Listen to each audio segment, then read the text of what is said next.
આજે આપણે એટલા બધા મોડર્નાઇઝેશન તરફ જઈ રહ્યા છીએ, કહેવાય કે પશ્ચિમીકરણ તરફ જઈ રહ્યા છીએ, ત્યારે આનો ભોગ બાળકો બની રહ્યા છે.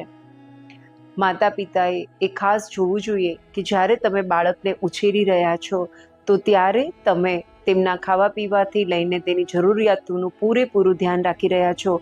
તેની સાથે સાથે તેના સંસ્કારોના જતનની પણ કાળજી એટલી જ મહત્વની છે. જ્યારે બાળકને પોતાની પરંપરાથી, સંસ્કૃતિથી જોડી રાખવામાં આવશે ત્યારે ચોક્કસ જ એ બાળક એક શ્રેષ્ઠ માનવ બની શકશે. સંસ્કૃતિ, પરંપરા એ એવું કહી શકાય કે આપણા અસ્તિત્વનો આધાર છે. આ આધારને પકડીને તેની આસપાસ આપણે આપણા જીવનના તાણાવાણા વણીએ છીએ, પરંતુ જ્યારે આધાર જ નહીં હોય ત્યારે એ બાળક જીવનમાં ભટકી શકે છે, રસ્તો બદલી શકે છે. સંસ્કૃતિ વગર બાળકનો સંપૂર્ણ વિકાસ તે ક્યારેય શક્ય નથી.